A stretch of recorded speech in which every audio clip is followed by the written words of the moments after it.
Hello and welcome to this week's tarot reading for all earth signs. I hope this finds you well. I trust you will use your own intuition as your primary instrument of resonance. Leave behind what does not reverberate.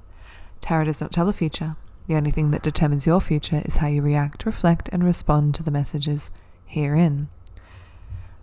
I'm starting off this reading with a card from the Dharma Oracle deck, and you have infinite. In connection with the infinite, you will find that everywhere there is center, nowhere circumference. But to realize this, you must try to live in eternity, in the spiritual world. Swami B.R. Shidar. The other cards that you have here today are the Aries card, the Hierophant, the Four of Cups, the Death card, the Sun card, and the Five of Cups, all in reverse.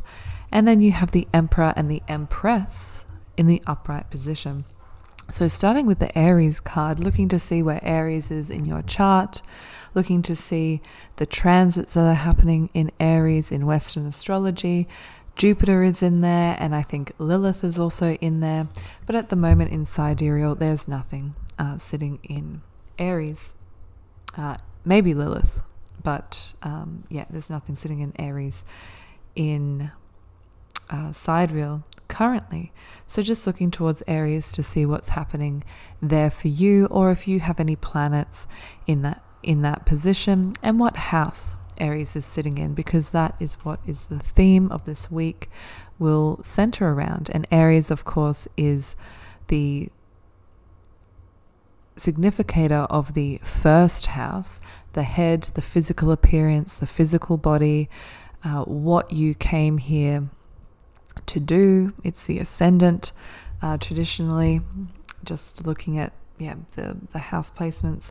So it's very much a you card, everything about you. And I feel as though with this reading, the Hierophant in reverse, all of these cards in reverse, except for the Empress and the Emperor, you're definitely coming out of a period of stagnation. You're definitely realizing these opportunities in front of you. You're taking risks.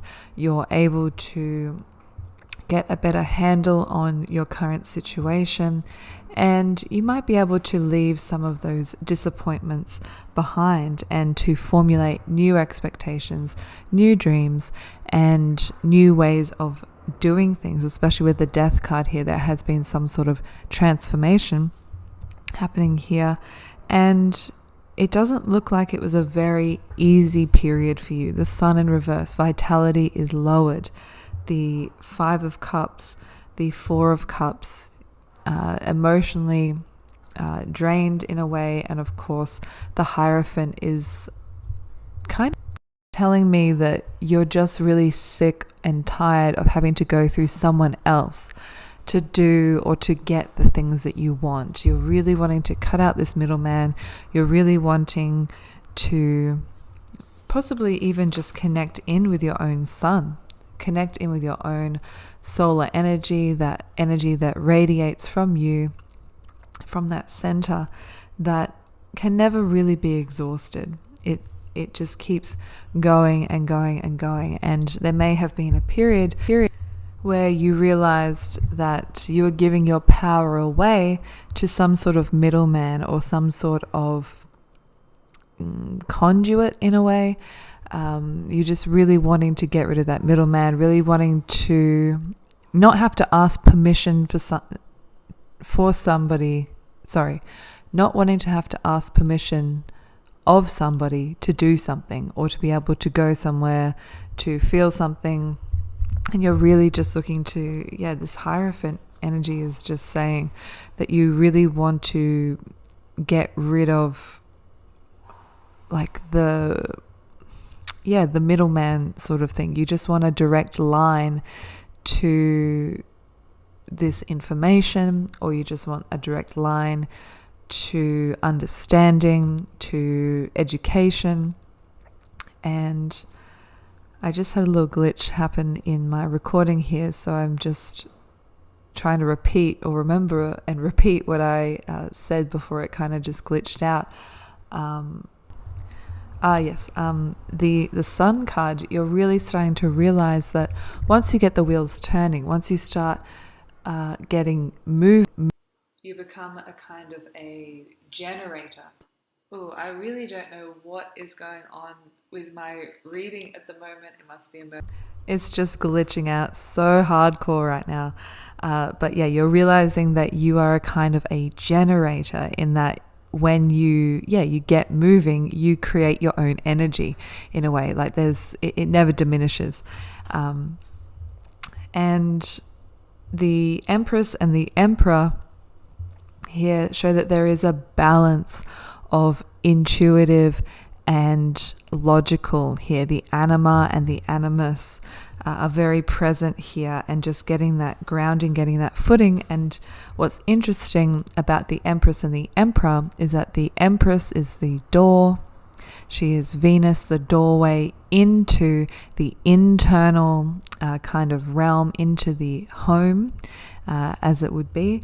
And then the Emperor is the window out.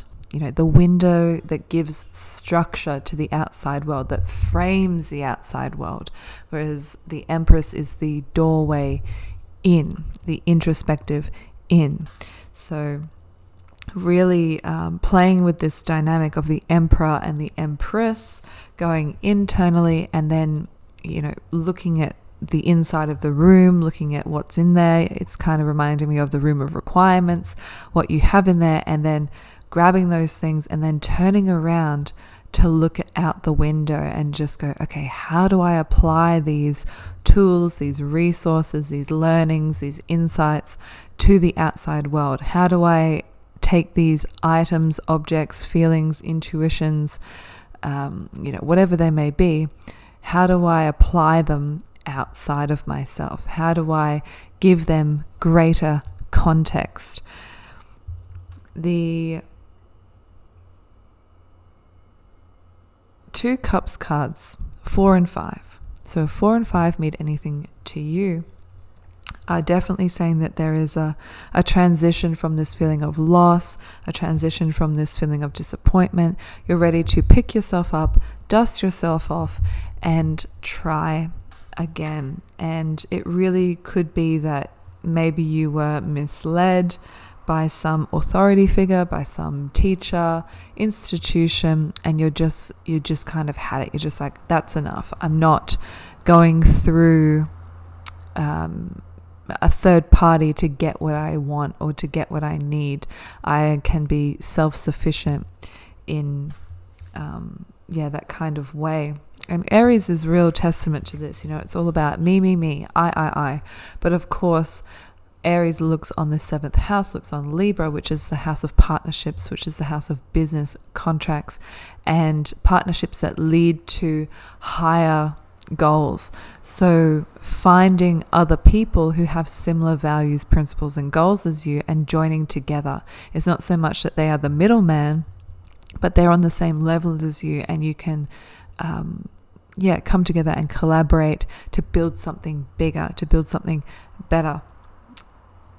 It's more like a bottom-up strategy instead of a top-down strategy of the Hierophant here. The Hierophant is definitely top-down, whereas what I'm seeing here is a building from the ground up, grassroots type of thing, and really identifying these people who complement you as an individual. And I think that's all that I have here for your reading today. Apologies about the technical difficulties. A bit weird, but anyway, hope that the message got through, and I'll see you again next week. Bye.